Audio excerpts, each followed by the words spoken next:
लिल्लाहि ज़रा देखना अब चश्मे करम से, लिल्लाहि ज़रा देखना अब चश्मे करम से, आसी हूँ मेरा रिश्ता है फिर शाही उमम से।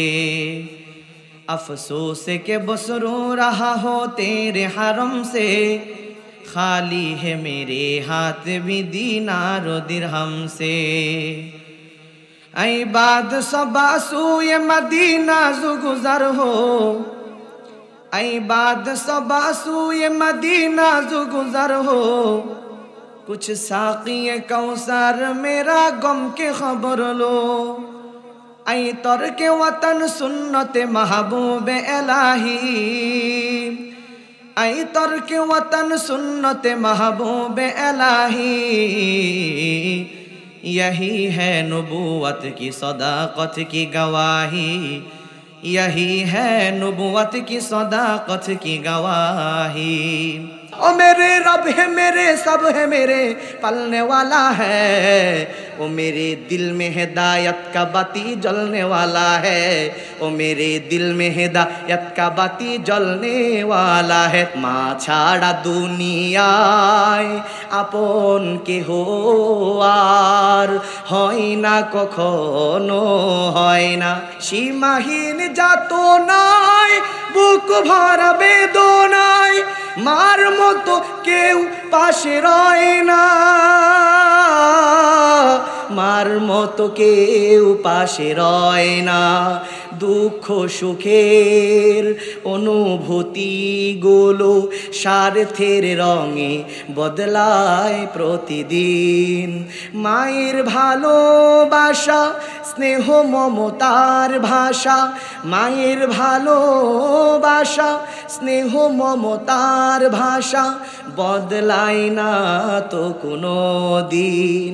নিয়তির টানে তারাও ভানে দুনিয়া ছেড়ে চলে যায় মা, দুনিয়া ছেড়ে চলে যায় মা। জনম দুঃখিনী মা এখনো পর্যন্ত পাগলিনীর মতো হইয়া এইরকম গ্রামের মানুষদেরকে ডাইকা বলে, ও গ্রামবাসী লোকেরা তোমাদের হাতে ধরে পায়ে ধরে বলি, যেই জায়গার মধ্যে আমার সন্তানটারে জমিন খায়া ফালাইলো ওই জায়গাটা একটু খনন কইরা হইলেও আমার সন্তানের লাশটার একটু বাহির কইরা দাও। আমি জনম দুঃখিনী মা আমার সন্তানের লাশের চেহারার দিকে তাকাইয়া তাকাইয়া একটাবার দেখবার চাই। ভাইরা আমার লম্বা করতে চাই না, শেষ কথা আপনাদেরকে বলি। এই জালেম সন্তান কিছুক্ষণ পূর্বে মাকে হত্যা করতে চাইলো। ভাইরা আমার সেই জালেম সন্তানকে যখন আল্লাহ পাক পাকড়াও করলেন, জমিনের মধ্যে এরকম ঢুকে গেল। ভাইরা আমার ওই মুহূর্তেও জনম দুঃখিনী মা তার কলিজার টুকরা সন্তানকে পাওয়ার জন্য পাগল রে মুসলমান। এই জন্য আপনাদেরকে বলতে চাই, যুবক ভাইদেরকে বলতে চাই, তোমার মার যদি দুনিয়ার মধ্যে কেউ না থাকে রে মুসলমান, তবুও মায়ের সঙ্গে বেয়াদবির আচরণ করতে যাইও না। কারণ মার দুনিয়ার মধ্যে কেউ না থাকলেও একজন আছেন, তিনি জুড়ে বলেন কে? মালিকের আক্রমণ যদি একবার আমাদের দিকে আপনাদের দিকে অগ্রসর হয়, পৃথিবীর কোনো যুক্তি প্রযুক্তি কেউ বাঁচাইতে পারবে না। ঠিক না ব্যাটিক ভাইরা আমার? এই জন্য যুবক ভাইদেরকে অনুরোধ করে বলবো, অথবা যাদের আব্বা আম্মা দুনিয়ার মধ্যে বেঁচে আছে আপনাদেরকে বলতে চাই, মায়ের বাবার সঙ্গে বেয়াদবির আচরণ করিয়েন না। নবীজি হাদিসের মধ্যে বললেন, খুতবার মধ্যে হাদিস পড়লাম, ক্বালা রাসূলুল্লাহ সাল্লাল্লাহু আলাইহি ওয়াসাল্লাম ইন্নাল জান্নাতা তাহতা আকদামিল উম্মাহাত। এর সন্তান মায়ের সঙ্গে বেয়াদবির আচরণ কইরো না, কারণ জান্নাতটাকে আমার আল্লাহ পাক রব্বুল আলামিন তোমার মায়ের পায়ের নিচে রাইখা দিছে কন্যা। সুবহানাল্লাহ। এই জন্য ভাইরা আমার আর বেশি কিছু বলতে চাই না, সংক্ষিপ্ত কারগুজারি এটাই বলতে চাই, ও মুসলমান ইমানদার, পিতা মাতা বেঁচে থাকলে 7টা হক, মরণের পরে 7টা হক। বেঁচে থাকলে 7টা হকের কথা বলতেছিলাম। 1 নাম্বার হক হলো পিতা মাতাকে মনে প্রাণে মহাব্বত করার ভালোবাসা। 2 নাম্বারের হক হলো পিতা মাতাকে সম্মান করা। 3 নাম্বারের হক হলো পিতা মাতাকে মেনে চলা। 4 নাম্বারের হক হলো পিতা মাতার খেদমত করা। 5 নাম্বারের হক হলো পিতা মাতার প্রয়োজন পুরা করা। 6 নাম্বারের হক হলো তাদেরকে স্বাচ্ছন্দ্যে থাকার ব্যবস্থাপনা করা। 7 নাম্বারের হক হলো যদি দূরে কোথাও থাকেন তাহলে মাঝে মাঝে আইসা আব্বা আম্মার সঙ্গে দেখা করে তাদের খোঁজ খবর নেওয়া। মনে থাকবে তো ইনশাআল্লাহ? মনে থাকবে না ইনশাআল্লাহ? শুধু মনে থাকলেই হবে না, আমলও করতে হবে। আল্লাহ তাআলা আমাদেরকে আমল করার তৌফিক দান করুক, বলেন আমিন। রাসূল করিম সাল্লাল্লাহু আলাইহি ওয়াসাল্লাম বলছেন, আমাদের জিম্মায় দুইটা হক আছে ভাই। বলেন কয়টা? সবাই বলেন কয়টা? দুইটা। একটা হলো আল্লাহর হক, আর একটা হলো বান্দার হক। আল্লাহর হক, আল্লাহ যেহেতু স্রষ্টা, এই জন্য তার হকের গুরুত্ব সবচাইতে বেশি। পক্ষান্তরে আল্লাহর হকের তুলনায় বান্দার হকের জটিলতা বেশি। খুব ভালো করে বুঝছেন, আল্লাহর হকের গুরুত্ব বেশি, বান্দার হকের জটিলতা বেশি। আল্লাহর হকের গুরুত্ব বেশি কেন? আল্লাহ সৃষ্টিকর্তা হিসাবে তার হক সর্বপ্রথম এবং সর্বাধিক গুরুত্বপূর্ণ। আমরা বান্দারা যদি রবের হক নষ্ট করি, 70 বছরের টোটাল জিন্দিগিটাই আল্লাহ পাকের হক নষ্ট করে জীবনের শেষ প্রান্তে যাইয়া 5টা মিনিটও যদি আমরা এমন পাই, যেই 5 মিনিটে সাচ্চা দিলে নিজেকে আল্লাহ পাকের সামনে কমপ্লিট সারেন্ডার কইরা অতীতে যত অপরাধমূলক কাজ করছি, গুনার কাজ করছি, এগুলার উপর অনুতপ্ত হইয়া মালিকের কাছে যদি ক্ষমা চাই, মালিক এত মহান, এত মহান, 70 বছরে তার যত হক নষ্ট করা হয়েছে ভাইয়েরা আমার, মৃত্যুর আগে 5 মিনিটেই আল্লাহর কাছ থেকে 70 বছরের হকের ক্ষমা নেওয়া সম্ভব। বলেন সুবহানাল্লাহ। পক্ষান্তরে আমরা বান্দারা যেমন ছোট, আমাদের মন মানসিকতাও তেমন ছোট। বান্দার হক, চাই আব্বা আম্মার হক হোক, চাই ছেলে মেয়ের হক হোক, স্ত্রীর হক হোক, সন্তানের হক হোক, প্রতিবেশীর হক হোক, রাজার হক হোক, প্রজার হক হোক, যারই হক হোক না কেন, বান্দার হক কেউ নষ্ট করলে, বান্দা যেমন ছোট ভাইয়েরা আমার, তার মন মানসিকতাও তেমন ছোট। বান্দার হক কেউ নষ্ট করলে ভাইয়েরা আমার, পৃথিবীর মধ্যে সবচাইতে কাছের মানুষ হলো আব্বা আম্মা। কথা ঠিক না বেঠিক? আব্বা আম্মার হক নষ্ট করলে অনেক সময় দেখা যায় ভাইয়েরা আমার, সহজেই বাবা ক্ষমা করতে চায় না। প্রথমবার ক্ষমা করলেও দ্বিতীয়বার ক্ষমা করতে চায় না। দ্বিতীয়বার আত্মীয় স্বজন আইসা বাবারে বুঝাইয়া সামজাইয়া বললেও তৃতীয়বার আর বাবা আত্মীয় স্বজনের কথাও মানতে চায় না। পিতা বাঁকা হইয়া অন্যদিকে চইলা যায়, সন্তান তার হক নষ্ট করছে, এটা ক্ষমা দিতে চায় না ভাইয়েরা আমার। ও বন্ধুরা আমার, ভাইয়েরা আমার, পৃথিবীর মধ্যে সবচাইতে কাছের দয়া এবং মায়ের মানুষ হলেন পিতা মাতা। তাদের হক নষ্ট করলে সহজেই তারা ক্ষমা করতে চায় না, তাহলে অন্য মানুষ তো ক্ষমা দেওয়ার প্রশ্নই আসে না। কথা ঠিক না বেঠিক ভাইয়েরা আমার? মুসলমান বন্ধুরা আমার, ভালো করে শুনেন, এই জন্যে বান্দার হকের জটিলতা বেশি। বান্দার হক বান্দার কাছ থেকেই ক্ষমা নিতে হয়। আল্লাহ বান্দার হক ক্ষমা করেন না। এখানে একটা কথা আপনাদেরকে বুঝাইয়া দেই। অনেক সময় জানাজা নামাজের ভিতরে বক্তব্য দেয়, বক্তৃতাগণ দেওয়া হয়, বক্তব্য দেওয়া হয়, যারা বক্তৃতা দেয় তারা অনেক সময় একটা কথা বলেন, আপনারা এই মুর্দা মৃত ব্যক্তিকে মাফ করে দিবেন, আপনারা বান্দার হকগুলা ক্ষমা করে দিবেন। কেন? বলে আপনারা যদি ক্ষমা না করেন, বান্দার হক আল্লাহও ক্ষমা করতে পারেন না। ভাইয়েরা আমার, কথাটা একটু গলত, ভুল কথা। আল্লাহ পাক রব্বুল আলামিন পারেন না এমন কোনো শব্দ, এমন কোনো কাজ রবের সাথে যায় না। কারণ সমস্ত পারনেওয়ালা, সব কিছুর কুদরতের ক্ষমতার মালিক একজন, তিনি কে? এ মুসলমান, রবের নাম লইতে কষ্ট হয় না? কি জুড়ে বলেন কে?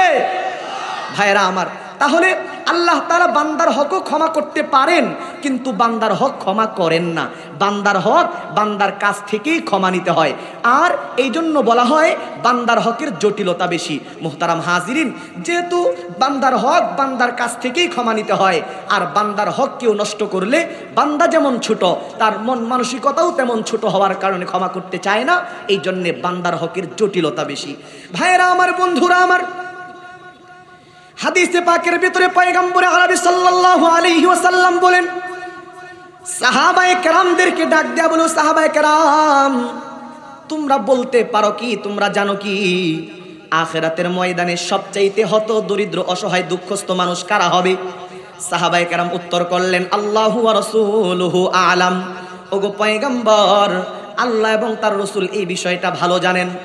রাসূল আরবি সাল্লাল্লাহু আলাইহি ওয়াসাল্লাম ডাক দিয়া বলেন, ও সাহাবায়ে কেরাম, তোমরা শুইনা নাও, হাসরের ময়দানে সবচাইতে হত দরিদ্র অসহায় দুঃখস্থ মানুষ হবে ওই ব্যক্তি, যে ব্যক্তি হাসরের ময়দানে নেকির পাহাড় নিয়ে উপস্থিত হয়ে যাবে। ভাইয়েরা আমার, তার নেকিগুলা পাহাড় সমপরিমাণ স্তূপ হয়ে থাকবে। ভাইয়েরা আমার, ওই লোকটা তার নেকিগুলা দেখা ওই লোকটা মনে মনে ভাবতে থাকবে আমার চাইতে নেকিওয়ালা হাসরের মাঠে আর কেউ নাই। তখন ওই ব্যক্তির ডান দিক থেকে আর বাম দিক থেকে কিছু লোক দাঁড়িয়ে যাবে, আল্লাহ পাক রব্বুল আলামিনের কাছে অ্যাপ্লিকেশন করবে, ওগো রব্বুল আলামিন তুমি তোমার এই বান্দার ব্যাপারে চূড়ান্ত ফয়সালা করার আগে আমাদের কিছু অভিযোগ শুনো গো আল্লাহ, আর এই অভিযোগের প্রতিকার করে তারপর এই বান্দার ব্যাপারে মীমাংসা করো। বন্ধুরা আমার, ভাইয়েরা আমার, এই ব্যক্তি হলো ওই ব্যক্তি যেই ব্যক্তি দুনিয়ার মধ্যে অনেক ইবাদত করছে, নেকির কাজ করছে, কিন্তু ভাইয়েরা আমার এমন নেকির কাজ করছে এই লোকটা আওয়াবিন চাষ, এশরাক, তাহাজ্জুদ, তাবলীগ, ইসলামী আন্দোলন, পীরের দরবার এবং রমজান মাসের রোজা, নফল রোজা, যাকাত, হজ, মানুষকে অনুদান, গরিব দুঃখী অসহায়কে সহযোগিতা করা, মসজিদ বানানো, মাদ্রাসা করা, এই নেকির কাজগুলা সে করছে, যার কারণে তার নেকিগুলা পাহাড় পরিমাণ স্তূপ হয়ে গেছে। কিন্তু ভাইয়েরা আমার এই লোকটা দুনিয়ার মধ্যে বান্দার হকের ব্যাপারে বড় গাফেল ছিল। ও মুসলমান ইমানদার, ভালো করে মনে রাখবেন, আব্বা ইন্তেকালের পর দেশে এবং বিদেশে, বাইরে এবং ঘরে, দোকানপাট যেগুলা বাজারের ভিতরে আছে, যত সম্পদ বাবা রাইখা যাবে ভাইয়েরা আমার, যত জায়গাতে সম্পদের মালিকানা ভাইয়ের আছে, তত জায়গাতে সম্পদের মালিকানা বোনেরও আছে। কথা ঠিক কিনা ভাইয়েরা আমার? কিন্তু আমাদের দেশের মধ্যে অধিকাংশ ক্ষেত্রে দেখা যায় বোনকে বাড়ি থেকে বঞ্চিত করা হয়, মেইন মার্কেটে জমি থেকে বোনকে অংশ দেওয়া হয় না। বোন তখন হাসরের ময়দানে আল্লাহ পাক রব্বুল আলামিনকে ডাক দিয়া বলবে, ওগো রব্বুল আলামিন, আব্বা ইন্তেকালের পর 10 কোটি টাকার সম্পদ রাইখা গেল, আর আমার ভাই, আমি এক বোন ছাড়া দুনিয়ার মধ্যে আমাদের ভাই বোন আর কেউ নাই, অথচ আমার ভাইটা আমারে মাত্র 5 লাখ টাকা দিয়া আর সমস্ত সম্পদগুলা নিজে দখল কইরা খাইছে, সেদিন কিছু বলতে পারি নাই। ওগো আল্লাহ, আজকে তোমার কাছে এটার মীমাংসা চাই। আল্লাহ পাক রব্বুল আলামিন তখন ওই বান্দার দুনিয়ার মধ্যে তার বোনের হক নষ্ট করার কারণে, ওই হক নষ্ট করার কারণে ভাইয়েরা আমার ওই বান্দার নেকি থেকে কর্তন কইরা দুনিয়াতে জায়গা আর সম্পদের বিনিময়ে আল্লাহ তাআলা নেকির বিনিময়ে তার বোনকে মিউচুয়াল করাই দিবে ভাইয়েরা আমার। আরেকজন পাশের থেকে দাঁড়িয়ে যায় ভাইয়েরা আমার, রবকে ডাক দেয়া বলবে, ওগো রব্বুল আলামিন, আমি ওর প্রতিবেশী মানুষ ছিলাম, আমার বাড়ির যখন এরকম তার পাশে তার বাড়ি ছিল, ও তো দুনিয়ার মধ্যে পাওয়ার পার্টির লোক ছিল, ক্ষমতাসীন লোক ছিল, ও তার বিল্ডিং যখন বানায় আমার জায়গা থেকে 10 ফুট জায়গা দখল কইরা নেয়, আমি অনেকের কাছে দ্বারস্থ হই, সবাই আমারে বলে ওর সাথে ফাইটে যাইবা না, কারণ সে তো ক্ষমতাধর একজন লোক, তুমি তার সাথে ফাইটে গেলে পারবা না, বরং তোমার ক্ষতি হয়ে যাবে। ওগো আল্লাহ, সেদিন ফাইটে যাই নাই, আজকে আমি এটার বিচার চাই গো আল্লাহ। তখন তাকে একটা নেকির পার্সেন্টেজ দিয়া মিউচুয়াল করাইয়া দেওয়া হবে ভাইয়েরা আমার। পাশের থেকে আরেকজন লোক দাঁড়িয়ে যাবে, আল্লাহকে ডাক দেয়া বলবে, ওগো রব্বুল আলামিন, আমি ওর গ্রামের প্রতিবেশী মানুষ ছিলাম, ওগো আল্লাহ, আমারে তুমি গরিব বানায়া দুনিয়ার মধ্যে পাঠাইছিলা, ওরে তুমি বড় লোক বানায়া ধনাঢ্য ব্যক্তি বানায়া পাঠাইছিলা, আমার ঘরের মধ্যে দিছিলা পরমা সুন্দরী একটা মেয়ে গো আল্লাহ, আমার এই সুন্দরী মেয়েটাকে ওর একটা বখাটে ছেড়েছিল, প্রত্যেক দিন ইফটিজিং করতো, আমি তার এই কথা জানাইতে গেলে ও আমার জীবন নাশের হুমকি দিত, সেদিন কিছু বলতে পারি নাই গো আল্লাহ। এক পর্যায়ে আমার কলিজার টুকরা সন্তান নিজের চেহারাকে সমাজের মধ্যে দেখাইতে না পাইরা আত্মহত্যা করলো, সেদিন কিছু বলতে পারি নাই, আজকে আমি তোমার কাছে বিচার চাই গো আল্লাহ।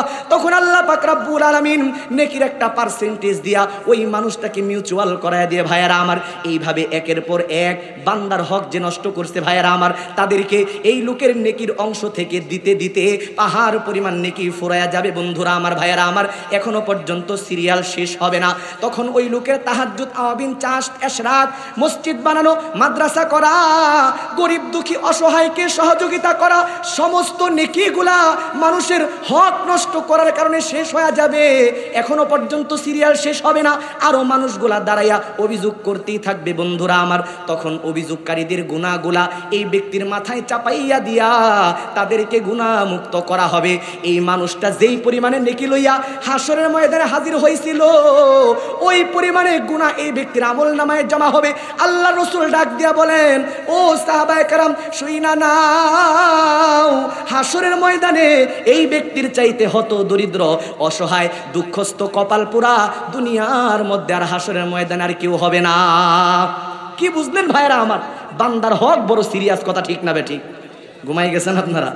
মাহফিল তো শুরু মাত্র, ঠিক না ভাইরা আমার? মাশাআল্লাহ। এই জন্য মুহতারাম হাজিরিন, বান্দার হক বড় সিরিয়াস। তবে এই বান্দার হকের মধ্যে সবচাইতে গুরুত্বপূর্ণ হক হলো পিতামাতার হক। সংক্ষিপ্ত সময় আপনাদেরকে অল্প কিছু বোঝানোর চেষ্টা করব, তবে একটু আপনাদের কাছে সহযোগিতা চাই। এলাকারই সন্তান, ছোট থাকতেই তো ওয়াজ করি, আলহামদুলিল্লাহ আপনাদের দোয়ায়। একটা বদ অভ্যাস, নসিহত চলাকালে যদি শ্রোতারা কথা না কয় তাহলে আমার কথা বলতে কষ্ট হয়। আপনারা একটু জবাব জোরে সরে দিবেন তো ইনশাআল্লাহ। এখানে তো আমার দলের লোক বেশি, যুবকদের সংখ্যা বেশি। কি যুবক ভাই, একটু জোরে আওয়াজ করা যাবে না ইনশাআল্লাহ? একটা তাকবীর দেন, নারায়ে তাকবীর। এই মানি না যুবক ভাইরা পিছনে ভরপুর। ইমান দীপ্ত আওয়াজ চাই। যে ইমান দীপ্ত নারায়ে তাকবীর আল্লাহু আকবার আওয়াজের ধ্বনি হবে এমন, যে নারায়ে তাকবীর আল্লাহু আকবার আওয়াজের ধ্বনিতে, মুসলমানদের ইমানের তাকবীরের ধ্বনিতে, শুধুমাত্র আল্লাহু আকবার তাকবীরের ধ্বনিতে নাস্তিক বেঈমান যারা আছে পালাইতে থাকবে দাদাদের দেশে, কিন্তু রাস্তা খুঁজে পাবে না। ঠিক না বে ঠিক? জোরে কোন নারায়ে তাকবীর। আল্লাহ তাআলা আমাদেরকে ইসলামের জন্য কবুল করুক, বলেন আমিন। এবার আসুন সামনের দিকে যাই। মুহতারাম হাজিরিন, আমাদের বাংলাদেশের সাধারণ মানুষ তো আছেই, কিছু বিশেষ মানুষও আছে। তারা মনে করে আব্বা আম্মা বাইচা ছিল, তাদের খেদমত করছি, তারা অসুস্থ হয়েছিল, তাদের সেবা করছি, তাদের পেশাব পায়খানা নিজের হাতে পরিষ্কার করছি, তাদেরকে নিজের ঘাড়ে পিঠে বহন করছি। আব্বা যেদিন মারা গেল, আম্মা যেদিন মারা গেল, সেদিন থেকে আমি ছুটি পাইয়া গেলাম, আমার আব্বা আম্মার হক আদায় করা শেষ হয়ে গেল। এটা হলো আমাদের দেশের সাধারণ মানুষের ধারণা। কিছু বিশেষ মানুষের ধারণাও কিন্তু তাই। কিন্তু ভাইয়েরা আমার, কোরআন হাদিস স্পষ্ট প্রমাণ করছে আব্বা আম্মা মারা গেলেও তাদের হক কিন্তু কখনো শেষ হয় না। ঠিক না বে ঠিক ভাইয়েরা আমার? আব্বা আম্মার হক শেষ হবে সেদিন, আমি মরবো যেদিন। বাবা মা যেদিন মারা যাবে সেদিন তাদের হক শেষ হবে না, আমি যেদিন মারা যাব সেদিন তাদের হক শেষ হবে। আব্বা আম্মা বাইচা থাকলে 7টা হক আছে, মরণের পরে 7টা হক আছে। ইন্তেকালের কারণে হক পরিবর্তন হবে, হক শেষ হবে না। সংক্ষিপ্ত করে আপনাদেরকে বলি, সময় খুবই অল্প। এবার শুনেন, মনে রাখবেন, আমাদের জিম্মায় আব্বা আম্মার 14টা হক আছে। কয়টা হক? সবাই বলেন। 14টা। মুখস্থ করেন, আমল করবেন। জীবদ্দশায় 7টা, মরণের পরে 7টা। জীবদ্দশায় 7টা হক নিয়ে কিছু আলোচনা আপনাদেরকে সংক্ষিপ্ত সময়ে করি। 1 নম্বরের হক হলো আব্বা আম্মাকে মনে প্রাণে মহাব্বত করা, ভালোবাসা। 2 নম্বরের হক হলো পিতামাতাকে সম্মান করা। খুব ভালো করে বুঝেন, মহাব্বত করা ভালোবাসা একটা হক, সম্মান করা আলাদা আরেকটা হক। মহাব্বত করা এক জিনিস, সম্মান করা আলাদা আরেকটা জিনিস। যেমন আমরা আমাদের সন্তানদেরকে ভালোবাসি, মহাব্বত করি, স্নেহ করি, কিন্তু তাদেরকে সম্মান করি কি ভাই? সম্মান করি উস্তাদকে, সম্মান করি ইমাম খতিবকে, সম্মান করি তো এরকমভাবে ওলামায়ে কেরামকে, সম্মান করি তো ভাইয়েরা আমার এইরকম আব্বা আম্মাকে। পক্ষান্তরে আমরা আমাদের সন্তানদেরকে মহাব্বত করি, ভালোবাসি, তাদেরকে সম্মান করি না। এই জন্য ভাইয়েরা আমার, পিতামাতাকে মহাব্বত করা ভালোবাসা একটা হক, তাদেরকে সম্মান করা আলাদা আরেকটা হক। 3 নম্বরের হক হলো পিতামাতাকে মেনে চলা। কিন্তু ভাইয়েরা আমার, মেনে চলার একটা লিমিট আছে। মানবো কতক্ষণ? পিতামাতা আমারে শরীয়তের উপরে থাকতে বলবো যতক্ষণ। কথা ঠিক না বে ঠিক? কিন্তু দুঃখের সাথে বলতে হয়, আপনারা একটু আওয়াজ দেওয়ার জবাব দেন তো ভাই। ইদানিং কালে আমাদের দেশের ভিতরে পিতা মাতার চাইতে সন্তান যারা আছে, সন্তানেরা আব্বা আম্মার চাইতে স্ত্রীকে কম মানে নাকি বেশি মানে? জোরে বলেন। বন্ধুরা আমার, ভাইয়েরা আমার, হাদিসে পাকের ভিতরে পয়গম্বর আরবি সাল্লাল্লাহু আলাইহি ওয়াসাল্লাম কিয়ামতের 15টি আলামতের কথা বলেছেন ভাইয়েরা আমার। তার ভিতরে 2টা আলামত। একটা হলো ভাইয়েরা আমার, ওয়া আদনা সাদিকাহ, শেষ জামানার সন্তানগুলা বন্ধুকে মানবে কিন্তু পিতাকে মানবে না। বন্ধুর কথায় উঠা বসা করবে, পিতাকে মানতে চাইবে না, পিতার চাইতে বন্ধুকে প্রাধান্য দিবে ভাইয়েরা আমার। 2 নম্বর কিয়ামতের আলামত হলো ওয়া হাক্কা উম্মাহ, সন্তানগুলা স্ত্রীকে মানবে, স্ত্রীকে মানবে, মাকে মানবে না। স্ত্রীর কথায় মার উপরে চড়াও হবে ভাইয়েরা আমার। এটা কিয়ামতের আলামত। আল্লাহ পাক রব্বুল আলামিন কুরআনে হাকিমের ভিতরে ঘোষণা দিতেছে, মুসলমান ইমানদার, ওয়া ওয়াসাইনাল ইনসানা বিওয়ালিদাইহি ইহসানা। আল্লাহ তাআলা এক জায়গায় বলতেছেন, ওয়া কাদা রাব্বুকা আল্লা তা'বুদু ইল্লা ইয়াহু ওয়া বিল ওয়ালিদাইনি ইহসানা। তোমাদের রব চূড়ান্ত ফয়সালা করেছেন, আল্লাহ ছাড়া কারো ইবাদত করতে পারবা না, আর পিতা মাতার সাথে করতে হবে ইহসান। ভাইয়েরা আমার, তিনটা কথা মনে রাখবেন, একটা হলো জুলুম, আরেকটা হলো ইনসাফ, আরেকটা হলো ইহসান। আমি আপনার সাথে যেমন আচরণ করলাম, আপনি আমার সাথে এর চাইতে খারাপ আচরণ করলেন, এটার নাম হলো জুলুম। আমি আপনার সাথে যেমন আচরণ করলাম, আপনি আমার সঙ্গে ঠিক এমন আচরণ করলেন, তেমনটাই করলেন, এটার নাম হলো ইনসাফ। আমি আপনার সাথে যেমন আচরণ করলাম ভাইয়েরা আমার, আপনি আমার সঙ্গে এর চাইতে অনেক গুণে ভালো আচরণ করলেন, এটার নাম হলো ইহসান। আমি আপনাদেরকে জিজ্ঞাসা করি ভাইয়েরা আমার, আল্লাহ পাক রব্বুল আলামিন কোরআনে হাকিমের ভিতরে আব্বা আম্মার সঙ্গে ইনসাফ করতে বললেন নাকি ইহসান করতে বললেন? সবাই বলেন মাশাআল্লাহ, মনোযোগ আছে, বোঝা যাইতেছে। আল্লাহ পাক রব্বুল আলামিন আব্বা আম্মার সঙ্গে ইহসান করতে বলল ভাইয়েরা আমার, তার মানে আমার বাবা মা আমাকে যেই পরিমাণ মায়া মোহাব্বত ভালোবাসা দিয়ে লালন পালন করলেন রে মুসলমান, আমাকে এর চাইতে অনেক গুণে বেশি মায়া মোহাব্বত ভালোবাসা দিতে হবে আব্বা আম্মাকে। কথা কোন ঠিক কিনা? দুনিয়ার মধ্যে একজন বাবা, বন্ধুরা আমার, ভাইয়েরা আমার, সন্তানের মনোরঞ্জনের জন্য, সন্তানের আবেদন মঞ্জুর করার জন্য, সন্তানটাকে খুশি রাখার জন্য বাবা লজ্জাটাকেও বরণ কইরা নেয় ভাইয়েরা আমার। আমার ছোটবেলায় আমার বাবা আমার এই আচরণ দিছে, তাহলে আমাকে এর চাইতে উন্নত আচরণ দেখাইতে হবে আব্বার সাথে, এর চাইতে উন্নত আচরণ দেখাইতে হবে আম্মার সাথে। এটা আল্লাহ পাক রব্বুল আলামিন কোরআনের মাধ্যমে চূড়ান্ত পর্যায়ে অর্ডার করেছেন, ঠিক কিনা? কিন্তু দুঃখের সাথে বলতে হয় ভাইয়েরা আমার, ইদানিংকালে আমাদের বাংলাদেশের চিত্রের মধ্যে দেখা যায় বর্তমান যুগের সন্তান যারা আছে এরা বাবা মাকে মানতে চায় না, স্ত্রীর কথায় উঠা বসা করে, আছে না নাই? কথা কোন আছে না নাই? স্ত্রীর কথায় মার উপরে চড়াও হয়ে যায়, মাকে আক্রমণ করে, কখনো লাঠি দিয়ে আক্রমণ করে, কখনো জবান দ্বারা বাক্যের দ্বারা আক্রমণ করে। ভাইয়েরা আমার, এই জাতীয় চূড়ান্ত পর্যায়ে নিকৃষ্ট কাজ যেই সন্তানেরা করে, যেই যুবকেরা করে, এদের জন্য একটা রেড সিগন্যাল আছে ভাইয়েরা আমার, এদের জন্য বড় একটা বিপদ সংকেত আছে। ওই বিপদ সংকেতটা কি ভাইয়েরা আমার? এই বিষয়টা আপনাদেরকে সুন্দর করে বোঝাবার জন্য কিতাবের ভিতরে কারগুজারি আপনাদেরকে শোনাইতে চাই। আপনারা হয়তো অনেকেই শুনে থাকবেন ভাইয়েরা আমার, বর্তমান তামাম পৃথিবীর মধ্যে যত বড় বড় উলামায়ে কেরাম আছেন, তার ভিতরে অন্যতম একজন বড় আলেমে দ্বীন হলেন আল্লামা তারেক জামিল সাহেব দামাত বারাকাতুহুমুল আলিয়া। উনার লিখিত একটা কিতাব আছে ভাইয়েরা আমার, ওই কিতাবের নামটাও আপনাদেরকে বইলা দেই। ওই কিতাবের নাম হলো চোখে দেখা কবরের আযাব। এই কিতাবের ভিতরে উনি একটা কারগুজারি বর্ণনা করেন। উনি বলেন, ওনারা এক জায়গায় এক দাওয়াতে তবলিগের মেহনতে গেল ভাইয়েরা আমার, সম্ভবত পাকিস্তানের ঘটনা।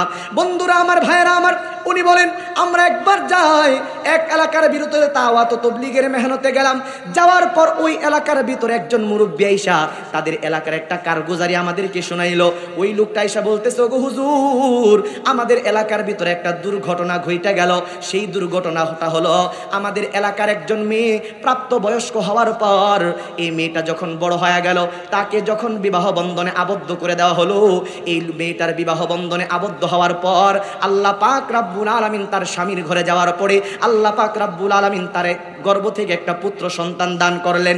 কিন্তু দুঃখজনক বিষয় হলো গো আল্লাহর ওলি, আপনারা শুনেন, এই একটা সন্তান দুনিয়াতে জন্মগ্রহণ করার পর এই সন্তানের বাবা তথা ওই সুন্দরী রমণী যুবতীর স্ত্রী স্বামী, এরকম ভাবে তার স্বামী যেটা ছিল, তার স্বামী অল্প কিছু দিনের ভিতরে দুনিয়া থেকে বিদায় হয়ে গেল।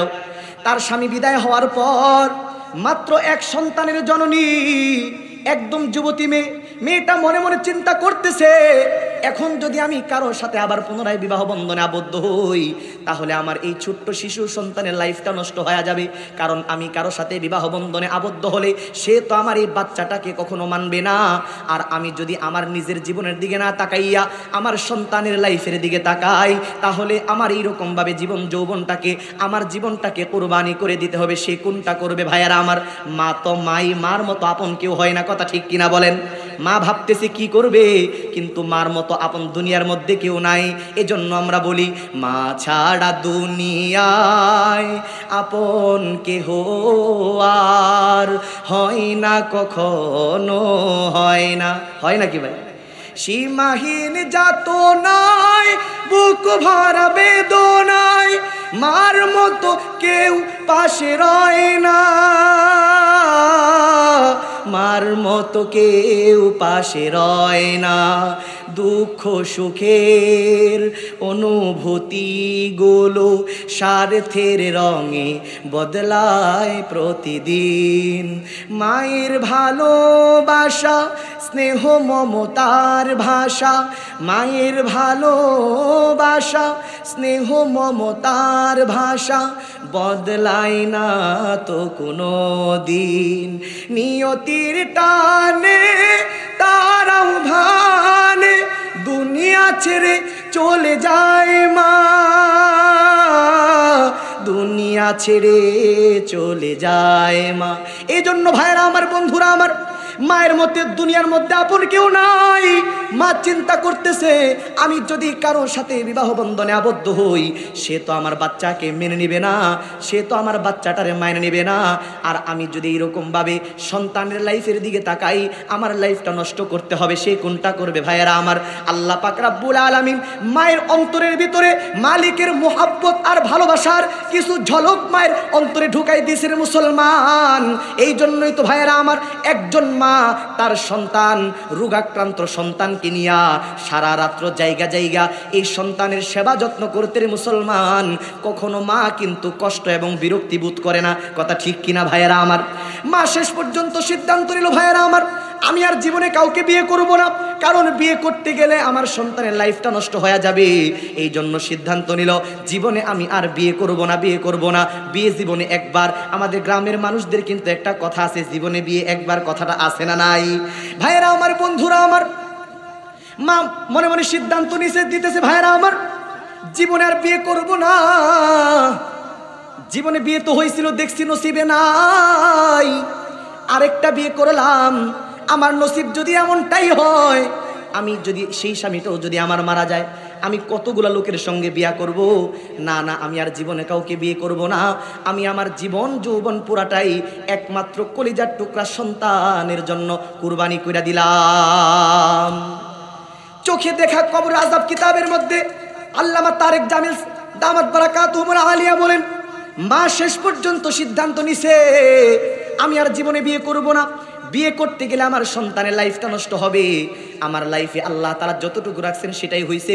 আমি আমার সন্তানের লাইফটা সুন্দর করতে চাই। হত দরিদ্র গরিবের স্ত্রী, আল্লাহর বান্দা যখন মারা গেছে, ভাইয়েরা আমার, তেমন কোনো সম্পদ রেখা যায় নাই যা দিয়া স্বাচ্ছন্দ্যভাবে এই মহিলাটা জীবন কাটাইতে পারে, এমন সম্পদ রেখা মারা যায় নাই।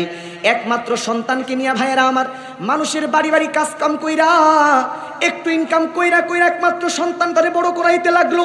দেখতে দেখতে সন্তানটা বড় হয়ে গেছে, সন্তানটা বড় হয়ে গেল, সাবালক হয়ে গেল।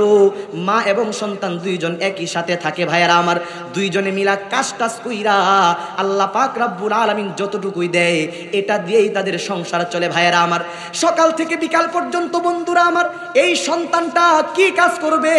এই সন্তানের নিজস্ব কোনো সম্পদ নাই, কিন্তু নিজের জীবিকা নির্বাহ করার জন্য একটা কাজ বাইসা নিছে। ভাইয়েরা আমার, কাজটা হলো, এই ছেলেটা কি করে, মানুষের আখের জমি যেগুলো আছে, আখ চিনেন তো আপনারা, এই আখের জমিগুলা কিনা নেয়।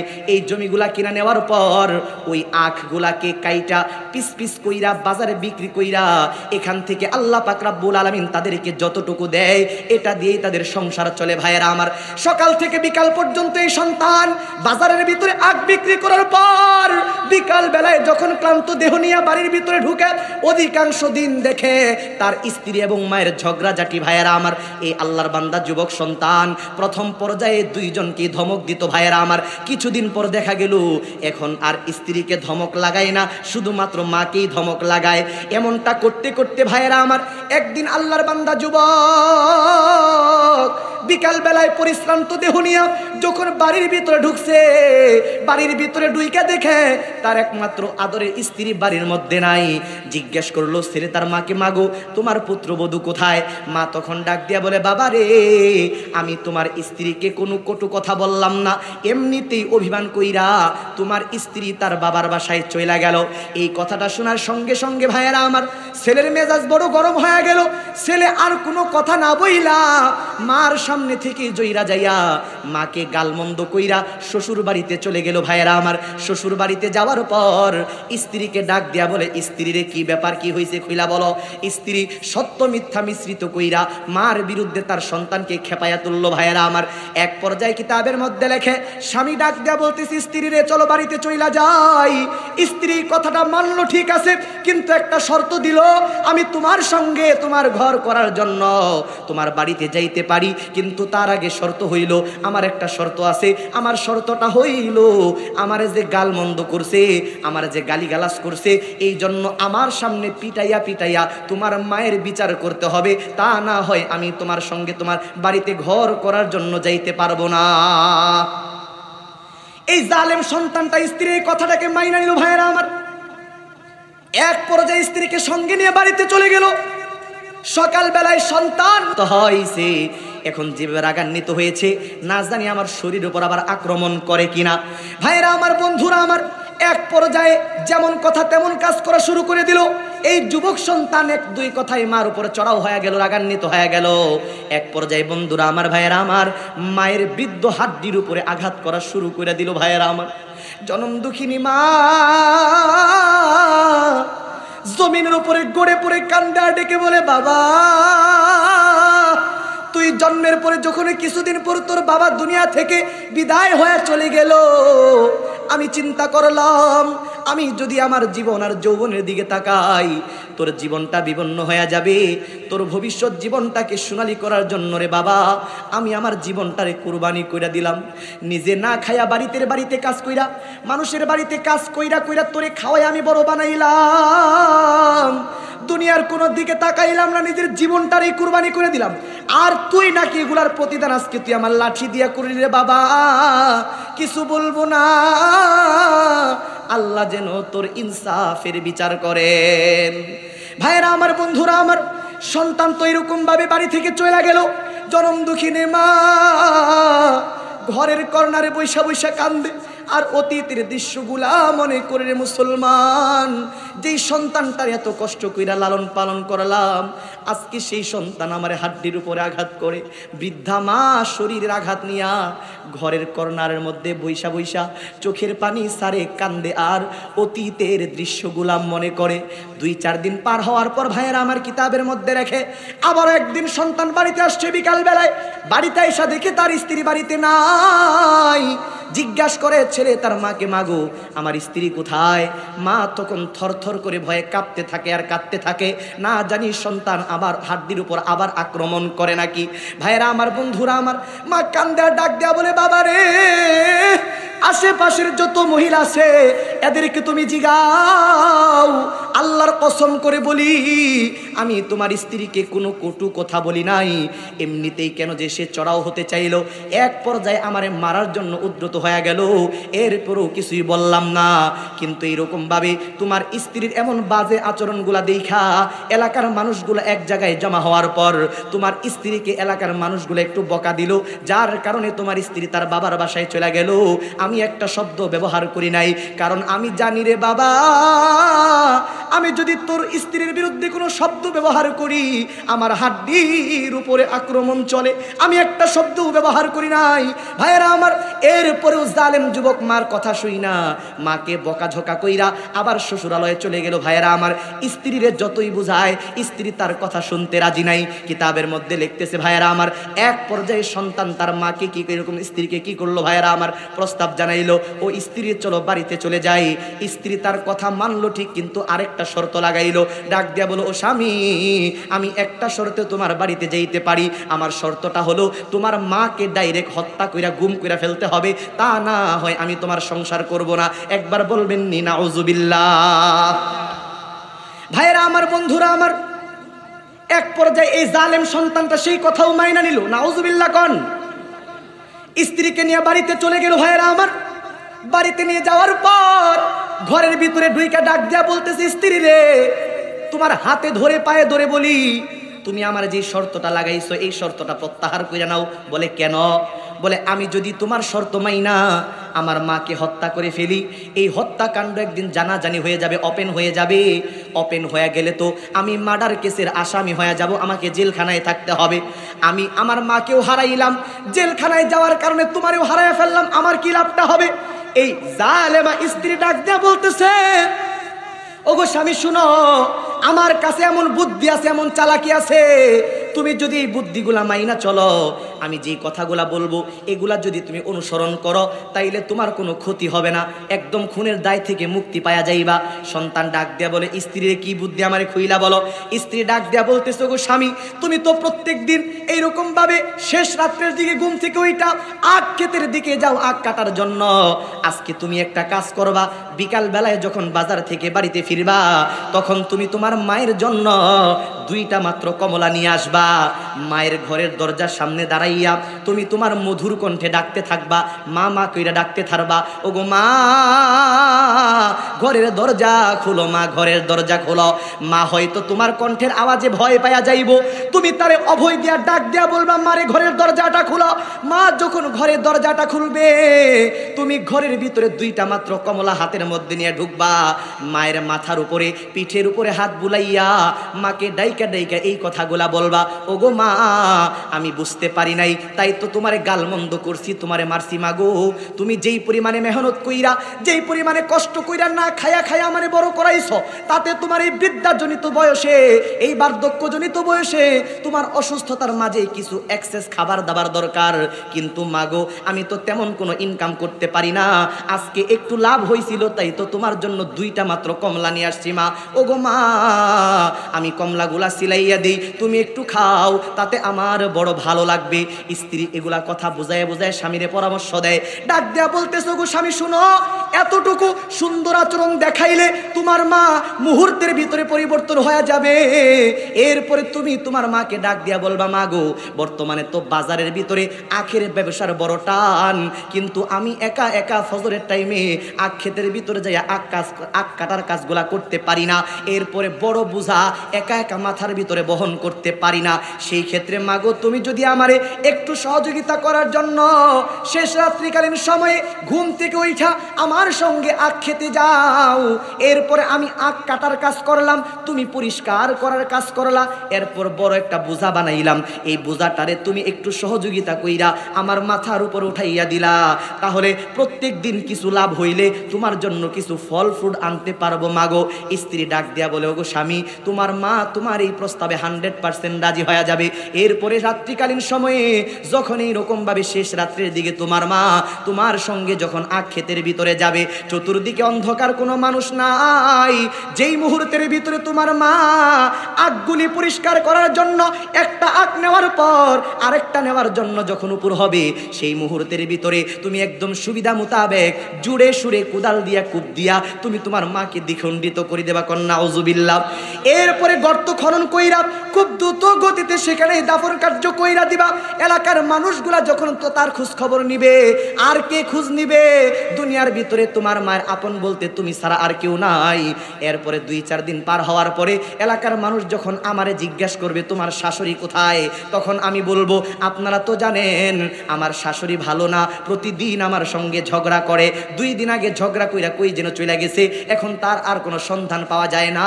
এইভাবে তুমি এবং আমি 2 জনই একদম খুনের দায় থেকে মুক্তি পাওয়া যাইব।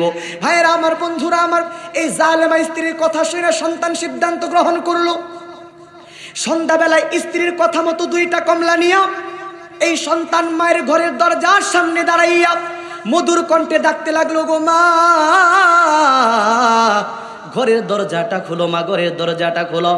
মা তখন, বন্ধুরা আমার, ঘরের ভিতরে কাঁপতে থাকে আর কাঁদতে থাকে, চোখের পানি ছাড়ে, কান্দে আর বলে, বাবা এই রাত্রিবেলায় আমার বৃদ্ধ হাড্ডির উপরে আঘাত করার জন্য তুই আর আমার ঘরে আসিস না রে বাবা, তোর হাতে ধরে পায়ে ধরে বলি, আমি তোরে আল্লাহর কসম করে ওয়াদা দিলাম, তুই রাত্রিবেলায় আমারে মারার জন্য আর আমার ঘরে ঢুকিস না রে বাবা, আমি তোরে ওয়াদা দিলাম, সকালবেলা যখন অন্ধকার দূর হয়ে যাবে সঙ্গে সঙ্গে আমি আমার এই চেহারা তোদের থেকে চিরজীবনের জন্য সরায় ফেলবো রে বাবা, এই রাত্রিবেলায় তুই আমারে মারার জন্য আর আসিস না। সন্তান তখন নাটক কইরা ডাক দিয়া বলল, মাগো তুমি ঘরের দরজাটা খুলো, আজকে তোমার আঘাত করার জন্য আসি নাই, অতীতে যে জুলুমগুলা করছি এই জুলুমের ক্ষমা নেওয়ার জন্য আসছি রে মা। যেই মুহূর্তে সন্তানের জবান থেকে এই কথাগুলো শুনে মা কি করে, তার অন্তরটা নরম হয়ে যায়। মুসলমান ইমানদার মা বন্ধুরা আমার, ঘরের দরজাটা খুলে দিল। সন্তান দুইটা কমলা হাতের মধ্যে নেওয়ার পর ঘরের ভিতরে ঢুকলো। ভাইয়েরা আমার, ঘরের ভিতরে ঢুইকা মায়ের মাথার উপরে পিঠের উপরে হাত বুলাইয়া বুলাইয়া স্ত্রীর বাতানো ষড়যন্ত্রগুলা শুরু করে দিল। ভাইয়েরা আমার, কিন্তু এইরকম মা তো আর ছেলের ষড়যন্ত্র বুঝে না। মাকে যখন ছেলে ভাইয়েরা আমার কমলাগুলা নিজের হাতে ছিলাইয়া মায়ের মুখের মধ্যে যখন উঠাইয়া দেয়, জনম দুঃখিনী মা চোখের পানি সারে কান্দে, আঁচলখানা ভিক্ষুকের মতো আল্লাহর দরবার উঠাইয়া কান্দে আর সন্তানের জন্য দোয়া করে। ডাক দিয়া বলে, ওগো রব্বুল আলামিন, এতদিন পর্যন্ত আমার সন্তান বুঝে নাই, তাই তো আমারে মালসে গাল মন্দ করছে। আজকে তুমি আমার সন্তান রে এমন কি এইরকম ভাবে বুঝ দিয়া দিলা গো মাবুদ। আমি তোমার কাছে সন্তানের বিরুদ্ধে যত অভিযোগ করছিলাম সমস্ত অভিযোগ অভিশাপগুলা প্রত্যাহার করে নিলাম। ওগো আল্লাহ, আমার সন্তানকে দিনদার নেককার বানাও, দুনিয়া আখিরাতে কল্যাণ তুমি আল্লাহ দান করো, আমার সন্তানের সম্পদের ভিতরে প্রচুর পরিমাণে বরকত দান করো। এইভাবে দোয়া করতে লাগলো। ভাইয়েরা আমার, ওই সন্তান শয়তানি ফর্মুলাগুলা মার কাছে উপস্থাপন করলো। ভাইয়েরা আমার, মা ডাক দিয়া বলতেছে, বেটারে তুমি তোমার রুমে যায় ঘুমায় যাও, আজকে আমি আর তামাম রাত্রি ঘুমাবো না, আমি তোমারে যথা টাইমে নিজেই জাগাইয়া দিব, তুমি রুমে যায় ঘুমায়া যাও, তামাম রাত্রি ঘুমাইমু না, আজকে আমি তামাম রাত জায়গা আল্লাহর কাছে চোখের পানি সাইরা সাইরা তোমার বিরুদ্ধে যে অভিযোগ দায়ের করছিলাম এই মামলাগুলা আল্লাহর কাছে ক্ষমা করানোর চেষ্টা করবো ইনশাআল্লাহ। ও মুসলমান ভাইয়েরা আমার, কিতাবের মধ্যে লিখতেছে বন্ধুরা আমার, এইরকম ভাবে আল্লাহর বান্দা এই যুবক সন্তান ঘরে যায় ঘুমায়া গেল। জনম দুঃখিনী মা ফজরের টাইমে যথা টাইমে সন্তানের ঘরের দরজার সামনে যাইয়া ডাকতে লাগলো, বেটা উঠো। সন্তান ঘুম থেকে জাগ্রত হয়ে গেল। ভাইয়েরা আমার, বন্ধুরা আমার, এই জালেম সন্তান মাকে সঙ্গে করে আখ ক্ষেতের দিকে রওনা করে দিল।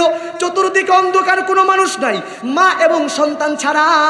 যেই মুহূর্তের ভিতরে মা আখগুলি পরিষ্কার করার জন্য একটা আখ শেষ করার পর আরেকটা পরিষ্কার করার জন্য নেওয়ার জন্য উপর হয়ে গেল। ভাইয়েরা আমার, কিতাবের মধ্যে লেখে এমনই একটা টাইমে এই জালেম সন্তান তার মাকে হত্যা করার জন্য কুদাল উঁচু করে ভাইয়েরা আমার মার উপরে আঘাত করবে, এমন মুহূর্তের ভিতরে যখন কুদাল উঠাইলো ভাইয়েরা আমার, মা কেমনে যেন টের পাইয়া একটা দৌড় লাগাইলো, চিৎকার করে বলতেছিল, গো আল্লাহ তুমি আমারে বাঁচাও, ও গো আল্লাহ তুমি আমারে বাঁচাও। ও মুসলমান ভাইয়েরা আমার, মায়ের এই আর্তনাদের আওয়াজ পৃথিবীর কোনো মানুষের কানে না ঢুকলেও আমার আসমান জমিনের মালিক আল্লাহর কাছে পৌঁছে কি পৌঁছে না? দুনিয়ার কোনো মানুষ না শুনলেও সব কিছুর শূন্যওয়ালার মালিক একজন আছে না নাই? কথা কোন আছে না নাই? আপনাদের খারাপ লাগতেছে নাকি যে এলাকার পোলাপান ওয়াজ করতেছে, কইতে কইলে কি কইতে এরকম নাকি? কষ্টের মালিক কে? সমস্ত কুদরতের ক্ষমতার মালিক একজন, তিনি কে? ओ मेरे रब है मेरे सब है मेरे पालने वाला है, ओ मेरे दिल में हिदायत का बाती जलने वाला है, ओ मेरे दिल में हिदायत का बाती जलने वाला है। তিনি কে? ভাইরা আমার, বন্ধুরা আমার, সমস্ত মানুষগুলো এখনো ঘুমাইতেছে, ফজরের সময় উঠে নাই। মা তো বাঁচাও বাঁচাও বলে চিৎকার করে দৌড়াইতেছে আর আল্লাহর কাছে ডাক দিয়া বলো, গো আল্লাহ তুমি আমারে বাঁচাও। এই চিৎকারের আওয়াজগুলা মানুষের কানে ঢুকে না, কিন্তু আল্লাহ পাকের কাছে পৌঁছে যায় কিনা ভাইয়েরা আমার?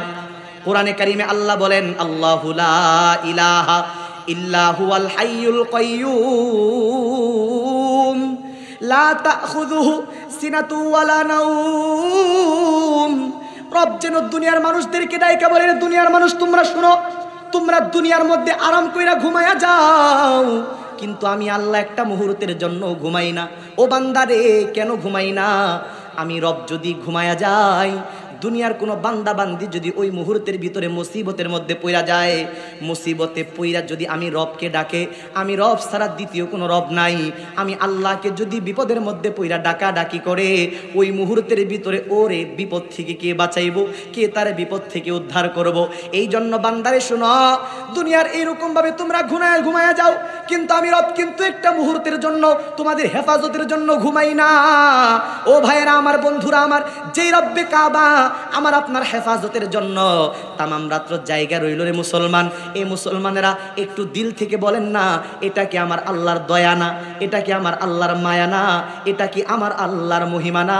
আমি আপনাদেরকে জিজ্ঞাসা করতে চাই ভাইয়েরা আমার, বলুন তো দেখি, এমন মহিমাময় রবের হুকুমগুলা, তার বিধানগুলা আমাদের পালন করার মানার দরকার আছে না নাই? আল্লাহ পাক রব্বুল আলামিন তামাম রাত্র আমার আপনার হেফাজতের জন্য জায়গা রইল। শুধু তাই নয় রে ভাইরা আমার, আল্লাহ পাক রব্বুল আলামিন বলেন, বান্দারে শুনো, তামাম সৃষ্টিকুলটারে আমি তোমাদের খেদমতের জন্য বানাইলাম।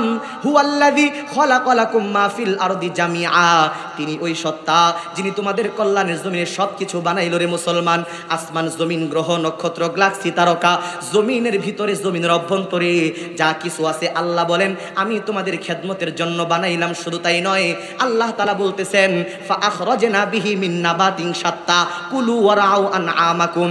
আল্লাহ তাআলা ডাক দিয়া বলে, এরে দুনিয়ার মানুষ তোমরা শুনো শুনো, আমি আসমান থেকে পানি নাজিল করে বিভিন্ন রঙের ফল ফুলের গাছ যেগুলা বের করে দেই, এগুলা তো ডাইরেক্ট এমন কিছু আছে যেগুলা দিয়া তোমরা ডাইরেক্ট উপকৃত হও, যেগুলা তোমরা খাও।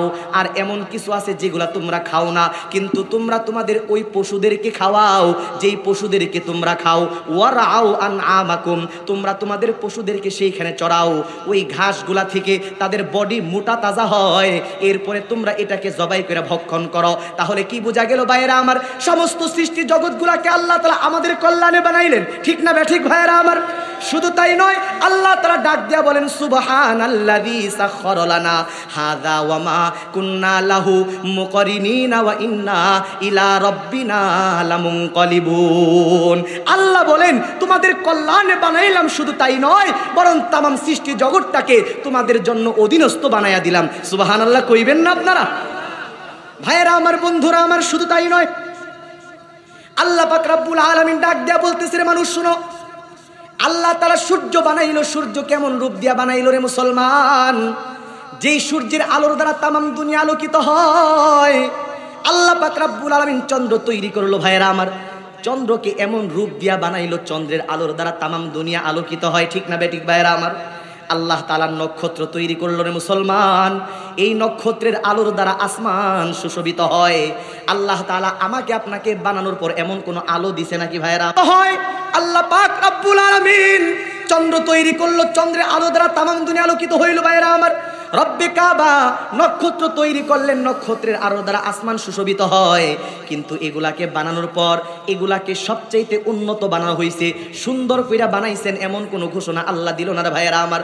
আহসানি তাকওয়িম ঘোষণা সূর্যের ব্যাপারে নাই, আহসানি তাকওয়িম ঘোষণা চন্দ্রের ব্যাপারে নাই, আহসানি তাকওয়িম ঘোষণা নক্ষত্রের ব্যাপারে নাই।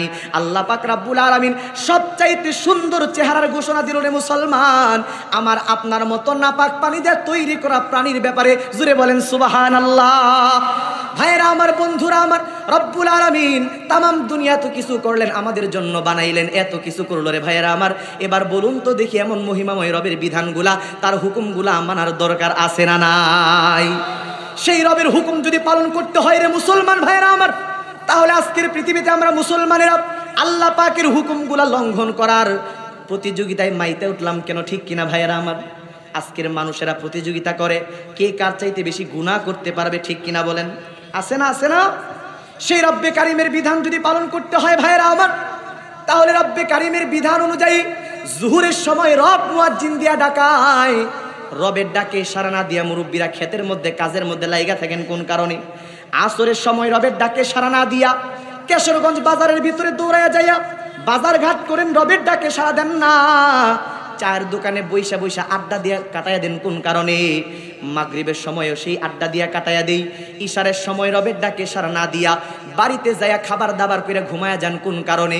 এর যুবক ভাই, ওই ফজরের সময় শীতের কনকনে রাতের ভিতরে কম্বলের নিচে আরামে তোমরা ঘুমায়া থাকো কোন কারণে? মুরব্বী বাবা আপনারা শোনেন, এই যে ফজরে আমি আপনি ঘুমাইলাম, এমনও হইতে পারে জুহুরে আমার আপনার জানাজা হবে, কথা কোন ঠিক কিনা? হইতে পারে কি পারে না? এজন্য আপনাদেরকে একটু বলি, অন্য জায়গায় যেমন বলি, কেমন করে ঘুমাও তুমি, কেমন করে ঘুমাও তুমি ফজর করে কাজা, এমন তো হতে পারে জুহুরে জানাজা, পারে কি পারে না? কথা কোন পারেনি? এমনও তো হতে পারে জুহুরে জানাজা। এর যুবক ভাইরা মনে মনে চিন্তা করি আমরা লম্বা হায়াত পাইমু, এরপরে কি করবো? নামাজ পড়বো, দাড়ি রাখবো, আমলগুলা করব। আরে ভাই, দুনিয়ার মধ্যে সব কিছুর সিরিয়াল আছে, কিন্তু পরকালে চলে যাবো, আজরাইল কখন ডাক দিবে এইটার কিন্তু কোনো সিরিয়াল নাই। কথা কোন ঠিক কিনা? কত মানুষ আসে যায়, বলার মতো সময় পায় না, আছে না নাই ভাই? এজন্য আমি মাঝে মাঝেই বলি, কত এলো কত গেল, কেউ তো ফিরা আইলো না, কেউ তো কারো বইলা যাবার সময়টুকুও পাইলো না, আছে না নাই? তোমাকেও যে যেতে হবে, আমাকেও যে যেতে হবে, সবাইকে যে যেতে হবে, তাও কি গেছো ভুলিয়া যাইতে হবে ওই কবরে এই দুনিয়া ছাড়িয়া। কথা কোন ঠিক কিনা? কি আর হবে কান্দিয়া, এই দুনিয়ার লাগিয়া যাইতে হবে ওই কবরে এই দুনিয়া ছাড়িয়া। রঙিন রঙিন চশমা পইরা দেখছো রঙিন দুনিয়া, কয়দিন আসো থাকবা কয়দিন, হিসাবটা লও কষিয়াও। ভাই, হিসাব করার দরকার আছে না নাই? আছে না? আছে না? 2 দিনের ওই বাহাদুরি সবই যাবে চলিয়া, যাইতে হবে ওই কবরে এই দুনিয়া ছাড়িয়া। ও ভাই, বাড়ি গাড়ি সুন্দর নারী সবাই হবে পর, আসল বাড়ি গোরস্থানে মাটি রই না ঘর। তুমি জোগাড় কিছু করছো নাকি, তুমি জোগাড় কিছু করছো নাকি, মাল সামানা নিজ বাড়ির, থাকতে সময় হিসাব মিলাও আপন আপন জিন্দেগির। ও ভাই, থাকতে সময় হিসাব মিলাও আপন আপন জিন্দেগির। ক্ষণিকের তরে যতই করোনা বড়াই, ও ভাই কবরেতে গেলে সেদিন পাইবা না রে হাই। পাওয়া যাবে রে হাই? ক্ষণিকের তরে যতই করোনা বড়াই, কবরেতে গেলে সেই দিন পাইবা না রে হাই। সেদিন সাপ বিচুতে কামড়াইবে মুসলমান, সেদিন সাপ বিচুতে কামড়াইবে তোমার মায়ার এই শরীর। থাকতে সময় হিসাব মিলাও আপন আপন জিন্দেগির। আল্লাহ তাআলা আমাদেরকে কবরে যাওয়ার আগেই সামানাপত্র তৈরি কইরা রবের সন্তুষ্টি নিয়ে কবরে যাওয়ার তৌফিক দান করুক। জোরে কোনা আমিন। ভাইয়েরা আমার, বন্ধুরা আমার, যে কথাটা আপনাদেরকে বলতেছিলাম, যেই মুহূর্তের ভিতরে জালেম সন্তান কুদালুচু করছে, মার উপর আঘাত করবে, মা কেমনে যেন বুঝতে পারে একটা দৌড় দিল, চিৎকার করে বলতেছিল, গো আল্লাহ বাঁচাও। মায়ের আর্তনাদের আওয়াজ রবের দরবারে পৌঁছে যায়। যখন সন্তান কুদাল উঠাইল, মুসলমান ভাইয়েরা আমার, কিতাবের মধ্যে লেখে সঙ্গে সঙ্গে আল্লাহ পাক রাব্বুল আলামিন ওই জালেম সন্তানের পুরা শরীরটাকে লোহার মতো শক্ত বানায়া দিল। কোন আল্লাহু আকবার। এমনি হাত উঠাইছে আর হাত নামাইতে পারে না, ঘাড় ঘুরাইতে পারে না, কিন্তু জবানের কণ্ঠটা এখনো ব্যবহার করার শক্তি আছে। কিতাবের মধ্যে লিখতেছে হাত উঠাইছে, হাত নামাইতে পারে না, ঘাড় ঘুরাইতে পারে না, কিন্তু জবানের কণ্ঠ ব্যবহার করার শক্তি আছে। ওই জালেম সন্তানের পুরা বডিটাকে আল্লাহ পাথর বানাইয়া দিয়েছে। কোন আল্লাহু আকবার।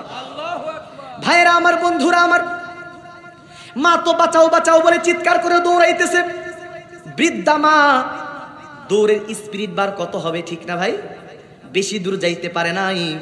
হঠাৎ করে মা পিছন দিক থেকে শুনে ওই জালেম সন্তানের কণ্ঠ থেকে আওয়াজ আসতেছে, আওয়াজ ভাইসা আসতেছে, মাগো তুমি আমারে বাঁচাও। যেই জালেম সন্তান কিছুক্ষণ পূর্বে মাকে হত্যা করতে চাইল, ভাইরা আমার, সেই জালেম সন্তানকে যখন আমার আল্লাহ বলেন, আল্লাহু আকবার, ওই জালেম সন্তান, ভাইরা আমার, বন্ধুরা আমার, ওই জালেম সন্তান যখন আল্লাহ পাক রব্বুল আলামিনের ঘাসের মধ্যে পড়ে গেল, ভাইরা আমার, তখন আবারও জালেম সন্তানের জবান থেকে আওয়াজ আসতেছে, মাগো তুমি আমারে বাঁচাও। কিন্তু আশ্চর্যের বিষয় হলো ভাইরা আমার, যেই মাকে হত্যা করার জন্য সন্তান পরিকল্পনা করলো, সন্তানের আঘাত থেকে নিজের জীবনটাকে বাঁচানোর তাগিদে বাঁচাও বাঁচাও বলে চিৎকার করে দৌড়াইতেছে, ভাইরা আমার, ওই জালেম সন্তানের জবান থেকে মা বাঁচাও বাঁচাও বলে আওয়াজ ঢুকছে যখন কানের মধ্যে, জনম দুঃখিনী মা আর সামনের দিকে আগাইতে পারে না। আবার কলিজার টুকরা সন্তানের দিকে ঘুইরা তাকায়। যেই জালেম সন্তানকে একটু আগে মাকে হত্যা করতে চাইলো, ভাইরা আমার, ওই জালেম সন্তানের দিকে মা আবার ঘুইরা তাকায়। ঘুইরা তাকায় কি দেখা গেল, ভাইরা আমার, ঘুইরা তাকায় দেখে কি রে, আমার সন্তান কুদাল কেমন করে উঠায় রাখছে, ওইভাবেই আছে, লড়েও না চড়েও না, শুধু জবান থেকে আওয়াজ আসতেছে, মা গো তুমি আমারে বাঁচাও। মা ভালো কইরা লক্ষ্য কইরা তাকায়া দেখে এই অল্প টাইমের ভিতরেই জমিন তার সন্তানের হাঁটু পর্যন্ত গিলা খায়া ফেলছে, হাঁটু পর্যন্ত জমিনের মধ্যে ঢুকে গেছে। এই দৃশ্যটা দেখে মা আবার চিৎকার করে দৌড়ে আসছে, আয়েশা সন্তানের হাত ধরে টানতেছে সন্তানটারে বাঁচাবার জন্য, আর ডাকতেছে, ও গ্রামবাসীর লোকেরা কে কোথায় আসো, তাড়াতাড়ি দৌড়ে আসো, আমার একমাত্র কলিজার টুকরা সন্তানকে জমিন খায়া ফেলাইতেছে, আসো বাঁচাও। এতক্ষণে তো কিছু মানুষ সকালবেলা দৌড়ায় আসলো, ঠিক ভাইয়ারা আমার, কিন্তু আসার পরে দেখে এই আজগবি দৃশ্য। আয়েশা দেখে এই সময়ের মধ্যে এই জালেম সন্তানের হাঁটু নয় কোমর পর্যন্ত জমিনের মধ্যে ঢুইকা গেছে। সমস্ত গ্রামের মানুষগুলা ওই লোক তার হাত দইরা কোমর দইরা শরীর দইরা টানতেছে তারে বাঁচাবার জন্য, কিন্তু মনে হয় জমিনের এমন আকর্ষণ, জমিনের এই আকর্ষণ থেকে সন্তানটাকে বাঁচাবার মতো কোনো ক্ষমতা পৃথিবীর কোনো মানুষের নাই। ভাইয়েরা আমার, বন্ধুরা আমার, দেখতে দেখতে মায়ের চোখের সামনে সন্তান জমিনের ভিতরে পুরাটাই ঢুকে গেল, সন্তান জমিনের মধ্যে ঢুকে গেল। জনম দুঃখিনী মা এখনো পর্যন্ত পাগলিনীর মতো হইয়া এইরকম গ্রামের মানুষদেরকে ডাইকা বলে, ও গ্রামবাসী লোকেরা, তোমাদের হাতে ধরে পায়ে ধরে বলি, যেই জায়গার মধ্যে আমার সন্তানটারে জমিন খায়া ফালাইলো ওই জায়গাটা একটু খনন কইরা হইলেও আমার সন্তানের লাশটার একটু বাহির কইরা দাও। আমি জনম দুঃখিনী মা আমার সন্তানের লাশের চেহারার দিকে তাকাইয়া তাকাইয়া একটাবার দেখবার চাই। ভাইয়েরা আমার, লম্বা করতে চাই না, শেষ কথা আপনাদেরকে বলি, এই জালেম সন্তান কিছুক্ষণ পূর্বে মাকে হত্যা করতে চাইলো। ভাইয়েরা আমার, সেই জালেম সন্তানকে যখন আল্লাহ পাক পাকড়াও করলেন, জমিনের মধ্যে এরকম ঢুকে গেল। ভাইয়েরা আমার, ওই মুহূর্তেও জনম দুঃখিনী মা তার কলিজার টুকরা সন্তানকে পাওয়ার জন্য পাগল রে মুসলমান। এই জন্য আপনাদেরকে বলতে চাই, যুবক ভাইদেরকে বলতে চাই, তোমার মার যদি দুনিয়ার মধ্যে কেউ না থাকে রে মুসলমান, তবুও মায়ের সঙ্গে বেয়াদবির আচরণ করতে যাইও না, কারণ মার দুনিয়ার মধ্যে কেউ না থাকলেও একজন আছেন, তিনি জুড়ে বলেন কে? মালিকের আক্রমণ যদি একবার আমাদের দিকে আপনাদের দিকে অগ্রসর হয়, পৃথিবীর কোনো যুক্তি প্রযুক্তি কেউ বাঁচাইতে পারবে না, ঠিক না বেঠিক ভাইরা আমার? এই জন্য যুবক ভাইদেরকে অনুরোধ করে বলবো, অথবা যাদের আব্বা আম্মা দুনিয়ার মধ্যে বেঁচে আছে, আপনাদেরকে বলতে চাই, মায়ের বাবার সঙ্গে বেয়াদবির আচরণ করিয়েন না। নবীজি হাদিসের মধ্যে বললেন, খুতবার মধ্যে হাদিস পড়লাম, ক্বালা রাসূলুল্লাহ সাল্লাল্লাহু আলাইহি ওয়াসাল্লাম, ইন্নাল জান্নাতা তাহতা আকদামিল উম্মাহাত। এর সন্তান, মায়ের সঙ্গে বেয়াদবির আচরণ কইরো না, কারণ জান্নাতটাকে আমার আল্লাহ পাক রব্বুল আলামিন তোমার মায়ের পায়ের নিচে রাইখা দিছে কন্যা, সুবহানাল্লাহ।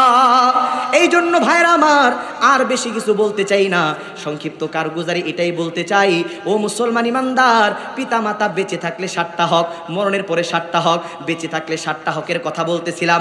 1 নাম্বার হক হলো পিতা মাতাকে মনে প্রাণে মহাব্বত করার ভালোবাসা। 2 নাম্বারের হক হলো পিতা মাতাকে সম্মান করা। 3 নাম্বারের হক হলো পিতা মাতাকে মেনে চলা। 4 নাম্বারের হক হলো পিতা মাতার খেদমত করা। 5 নাম্বারের হক হলো পিতা মাতার প্রয়োজন পুরা করা। 6 নাম্বারের হক হলো তাদেরকে স্বাচ্ছন্দ্যে থাকার ব্যবস্থাপনা করা। 7 নাম্বারের হক হলো যদি দূরে কোথাও থাকেন তাহলে মাঝে মাঝে আইসা আব্বা আম্মার সঙ্গে দেখা করে তাদের খোঁজ খবর নেওয়া। মনে থাকবে তো ইনশাআল্লাহ? মনে থাকবে না ইনশাআল্লাহ? শুধু মনে থাকলেই হবে না, আমলও করতে হবে। আল্লাহ তাআলা আমাদেরকে আমল করার তৌফিক দান করুক, বলেন আমিন। রাগটাক করছেন নাকি? জোরে কর না আমিন। মাঝে মাঝে একটু জোরে কইতে বলছি, একটু আপনাদেরকে রাগটাক করেন নাই তো? আবার খাস দিলে দোয়া চাই, দূরের কোনো মানুষ না, এলাকারই সন্তান। আল্লাহ যেন সহি নিয়তে তামাম বাংলাদেশে আমি সহ যত ওলামায়ে কেরাম আছেন দাওয়াত ও তাবলীগের নিসবতে নসিহত নিয়ে ঘুরা বেড়ায়, আল্লাহ যেন আমাদের সবাইকে নিরাপত্তার চাদরে আবৃত কইরা সফরগুলো করা, সহি নিয়তে আমাদেরকে বলা, আপনাদেরকে সহি নিয়তে শুই না, এটার উপর আমল করার তৌফিক দান করেন, বলেন আমিন। এটা তো আমাদের মাদ্রাসা, এলাকার মাদ্রাসা, নিজেরা পড়েছি, আপনাদেরই মাদ্রাসার জন্য দোয়া করবেন। আল্লাহ যেন আমাদের এই মাদ্রাসাকে কিয়ামত পর্যন্ত জারি রাখেন, বলেন আমিন। মাদ্রাসার জরুরতগুলা গাইবি খাজানা থেকে আল্লাহ পুরা করে, বলেন আমিন। দায়িত্বশীল যিনারা আছেন, পাশেই মুরব্বী, কষ্টে ঘাম রক্তের ঘাম ঝরায়া ঝরায়া বড় কষ্ট কইরা মাথায় মাটি বহন কইরা এই মুহিউসুন্নাহ মাদ্রাসা ওনারা কায়েম করছেন, ঠিক না ভাই? এই জন্য মুরব্বীর জন্য দোয়া চাই। আমার অত্যন্ত মহব্বতের মানুষ, আল্লাহ তাআলা ওনাকে সুস্থতার নিয়ামত দান করুক, বলেন আমিন। আল্লাহ তাআলা আজকের এই মাহফিলকে হিদায়াতের জন্য কবুল করুন, আমিন। ওয়া আখির দাওয়ানা আনিল হামদুলিল্লাহি রাব্বিল আলামিন। আসসালামু আলাইকুম ওয়া রাহমাতুল্লাহি ওয়া বারাকাতুহু। মাশাআল্লাহ, জাযাকাল্লাহ।